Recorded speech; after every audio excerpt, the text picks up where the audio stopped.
வணக்கம். இன்னைக்கு நாம ஒரு ரொம்ப முக்கியமான விஷயத்த பத்தி பார்க்க போறோம். சமீபத்துல ஐடி ஸ்டாக்ஸ் பெரிய லெவல்ல சரிஞ்சத நம்மள பலரும் கவனிச்சிருப்போம். இத பார்த்ததும் ஐயையோ என்ன பண்றதுன்னு ஒரு சின்ன பதட்டம் வந்திருக்கலாம். ஆனா இந்த சரிவை ஒரு பயமா பார்க்காம ஒரு முதலீட்டு வாய்ப்பா எப்படி மாத்துறதுன்னு தான் நாம இந்த முழு விளக்கத்திலையும் பார்க்க போறோம். அப்போ இந்த சந்தை சரிவு இது நிஜமாவே ஒரு பிரச்சனையா இல்ல ஒரு வாய்ப்பா? வாங்க நம்ம முதல் பகுதியில இத பத்தி கொஞ்சம் ஆழமா பார்க்கலாம். பாருங்க, இந்த ஒரு வரி விஷயத்த எவ்ளோ அழகா சொல்லுது. சந்தை முழுக்க ஒரே சிவப்பு நிறமா இருக்கும்போது அத நாம ஒரு பெரிய தள்ளுபடி விற்பனையா பார்க்கணும். அப்போ கேள்வி என்னன்னா, ஒரு புத்திசாலி முதலீட்டாளரா நீங்க இந்த ஃபிளாஷ் சேலை எப்படி பயன்படுத்திக்க போறீங்க? இதுதான் இப்ப நம்ம முன்னாடி இருக்கிற மில்லியன் டாலர் கேள்வி இல்லையா? வாங்க இந்த சரிவை எப்படி ஒரு சரியான உத்தியோட அணுகலான்னு நாம ஒன்னா சேர்ந்து கண்டுபிடிக்கலாம். எல்லாருக்கும் ஒரே ஷூ செட் ஆகாது இல்லையா? அதே மாதிரிதான் முதலீடும். உங்களுக்கு எது சரியான உத்தின்னு உங்களுடைய இலக்குகளை பொறுத்து தான் இருக்கு. அதனால ஒரே ஒரு பதிலுக்கு பதிலா நாம இப்போ 3 வெவ்வேறு அணுகுமுறைகளை பத்தி பார்க்க போறோம். இந்த 3 உத்திகளையும் உங்க இன்வெஸ்ட்மெண்ட் டூல் கிட்ல இருக்கிற 3 அழகழகான கருவிகளா நினைச்சுக்கோங்க. 1 ஸ்திரத்தன்மைக்கு, அதாவது பாதுகாப்பான ஆட்டத்துக்கு. 2வது மதிப்பு மீட்புக்கு, அதாவது கொஞ்சம் ரிஸ்க் எடுத்து பெரிய லாபம் பார்க்க. 3வது டிவிடெண்ட், அதாவது பொறுமையா காத்திருந்து வருமானம் பார்க்க. இதுல எது உங்களுக்கு சரி வரும்னு பார்க்கலாம். சரி, இப்போ நாம தியரிய விட்டுட்டு பிராக்டிக்கலா பார்க்கலாம். இந்த உத்திகளை ஐடி துறையோட பெரிய தலைகள் மேல எப்படி பயன்படுத்தலாம்னு பார்ப்போம். இப்போ ஆரம்பிக்க போறது ஒரு நேருக்கு நேர் ஒப்பீடு. நம்ம டூல் கிட்ல இருக்கிற கருவி ஸ்திரத்தன்மை. ரொம்ப ரிஸ்க் எடுக்க விரும்பாத முதலீட்டாளர்களுக்கு டிசிஎஸ் ஒரு பாதுகாப்பான தேர்வு. அதனாலதான் நாம இத செல்லமா நிம்மதியா தூங்க வைக்கிற பங்குன்னு சொல்றோம். இங்கேதான் விஷயம் ரொம்ப சுவாரஸ்யமா மாறுது. டிசிஎஸ் மாதிரி ஒரு ப்ளூ சிப் பங்கு அதோட 52 வார உச்ச விலையான 3630 ரூபாயிலிருந்து இப்போ எவ்ளோ குறைவா கிடைக்குதுன்னு பாருங்க. இது ஒரு பிராண்டட் ஷோரூம்ல பெரிய தள்ளுபடி கிடைச்சா எப்படி இருக்குமோ அது மாதிரிதான்.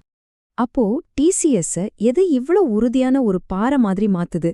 அதுக்கு சில முக்கியமான காரணங்கள் இருக்கு. அவங்களோட லாப விகிதம் அவங்க துறையிலேயே பெஸ்ட். கையில எக்கச்சக்கமான ஆர்டர்கள் இருக்கு.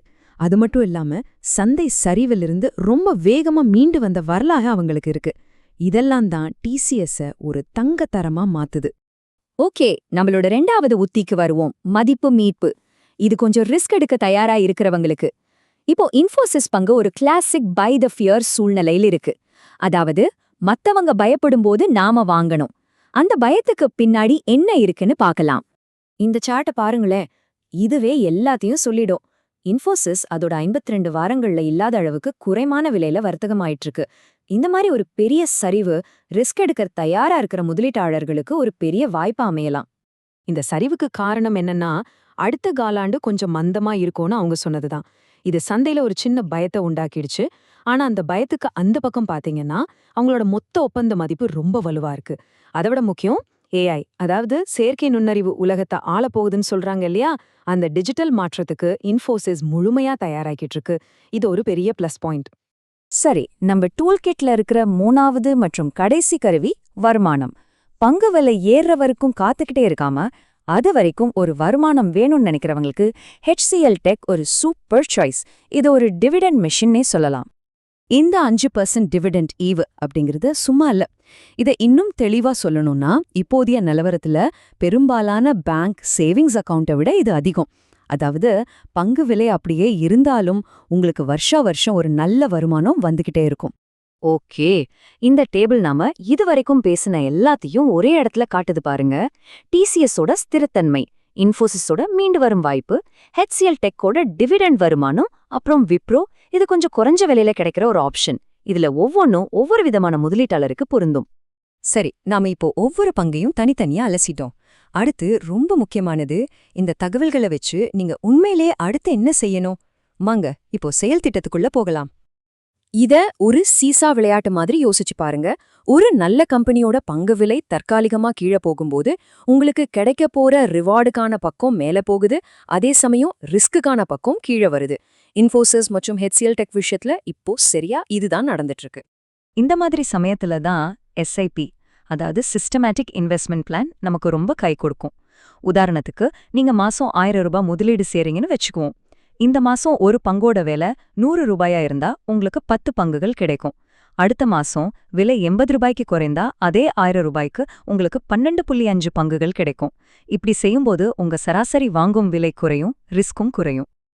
விழுந்துகிட்டே இருக்கிற ஒரு பங்குல மொத்த பணத்தையும் ஒரே அடியா போடுறது விழுங்கத்திய பிடிக்க முயற்சி பண்ற மாதிரி. அது கைய கிழிச்சிற வாய்ப்பு அதிகம். ஆனா எஸ்ஐபி முறைங்கிறது பாதுகாப்பா கொஞ்சம் கொஞ்சமா முதலீடு செஞ்சு உங்க வாங்கும் விலைய சராசரிப்படுத்துறது மாதிரி. இது நிலையற்ற சந்தையில உங்க ரிஸ்க ரொம்பவே குறைக்கும். சரி, வாங்க நம்ம இவ்ளோ நேரம் பேசினதோட சாராம்சத்தை சுருக்கமா பார்த்துடலாம். இதுதான் முக்கியமான விஷயங்கள். நீங்க ஞாபகம் வச்சுக்க வேண்டிய விஷயங்கள் இதுதான். முதல்ல சரிவுகளை ஒரு வாய்ப்பா பாருங்க. 2வது, உங்க டூல் கிட்ல இருந்து சரியான கருவிய, அதாவது சரியான உத்திய தேர்ந்தெடுங்க. 3வது, ரிஸ்க குறைக்க எஸ்ஐபி முறைய பயன்படுத்துங்க. கடைசியா, ரொம்ப முக்கியமா, தரமான நிறுவனங்கள் மேல மட்டும் கவனம் செலுத்துங்க. இறுதியா, நான் உங்ககிட்ட இந்த கேள்வியை விட்டுட்டு போறேன். இந்த மாதிரி ஒரு சூழ்நிலையில உங்க முதலீட்டு முடிவை எது வழிநடத்தும்? அசையாத பாதுகாப்பா, பிரம்மாண்டமான வளர்ச்சி வாய்ப்பா, அல்லது நிலையான வருமானமா? உங்க பதில் எதுவா வேணும்னாலும் இருக்கலாம். ஆனா ஒன்னு மட்டும் ஞாபகம் வச்சுக்கோங்க. சந்தை சரிவுங்கிறது பயப்பட வேண்டிய விஷயம் இல்ல. சரியான உத்தியோட அணுகுனா அது நீண்ட காலத்துல உங்க செல்வத்தை உருவாக்குறதுக்கு ஒரு அருமையான வாய்ப்பு. இந்த பகுப்பாய்வு உங்களுக்கு உதவியா இருந்திருக்கும்னு நம்புறேன்.